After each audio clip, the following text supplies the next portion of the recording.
importimiz, avvalgi importimizdan boshqa bir joy bu 3-chi kamerachimiz. Birinchisini ko'rgandilaringiz, keyin ikkinchisi ketdi, uchinchi kameramen anavimizni davom etyapmiz o'sha green kartada. Aytishimiz bo'yicha parol bilan kirganlar statusini o'zgartirishi mumkin. Parol kiritilgan hisoblanmaydi qonuniy nuqtai nazardan. Paroldagilar Amerikaga kiritilgan hisoblanmaydi, ammo statusni o'zgartirish vaqtida parol kiritilgan hisoblanadi.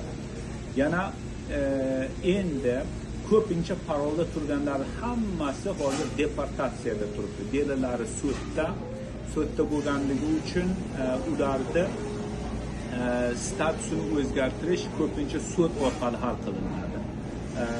Aytaylik, ko'pchiligi o'tgan safargi bitamiz bor edi, lotereya, green card lotereya yutgan, unda kamdan kam bo'ladi. Lotereya o'zi ko'p holatlar uylanish bo'ladi. Uylanish orqali mumkin, ammo eng qiyin joyi bu yerda uylanganligini, haqiqiyligini isbotlash.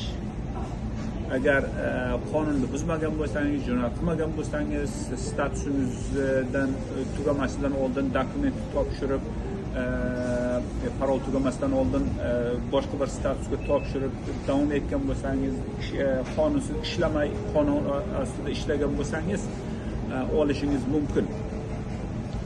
mumkin.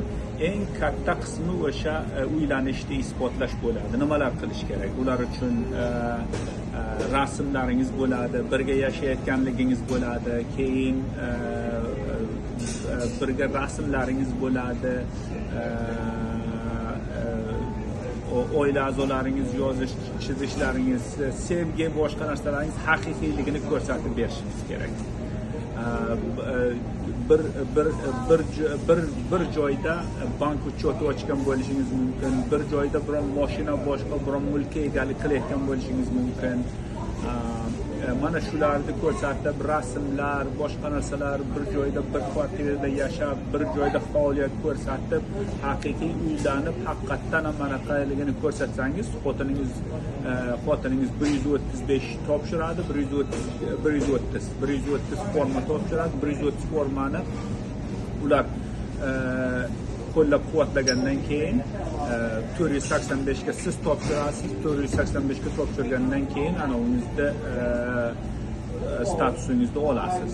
Qochoq anav statusingizni olasiz. Nima status deymiz? Bu green cardda statusingizni olasiz. Shu bilan tamom. Mana shu yana aytib o'tamiz, O'zbekistondan kelgan ko'pchiligi parol bilan kirgan, anavda chegaradan kirganlar bunga kirmaydi, parol bilan kirmagan. Parol bilan I-94 olib kirganlar hammasi statusini o'zgartirish qobiliyatiga ega, chunki o'sha parol qonunda statusni o'zgartirish maqsadlarida kiritilgan hisoblanadi. Ammo o'zi kiritilmagan bo'lishidan qat'iy nazar, ko'pchilik mana Yevropadan keladiganlar bor, 94 bilan kirgan, ammo ular statusini o'zgartira olmaydi, chiqib ketishga majbur. Qonunda aniq qilib yozilgan, chiqib ketishi kerak deb. Mana shu. Keyin yana boshqa o'zgarishlar bo'lsa aytib davom etamiz. Aytib o'tdik, har bir paroldagilar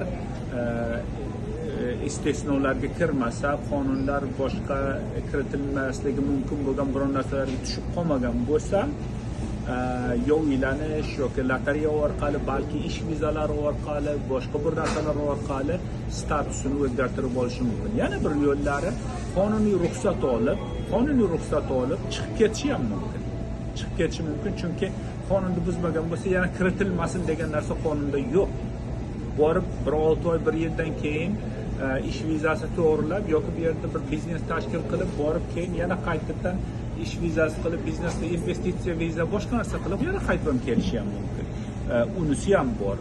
Shuning uchun yo'llari ko'p, yo'llari ochiq. Mana shuni aytib qo'ymoqchi edik. Bo'ldi bo'lmasa yana keyin davom etamiz, gapiramiz.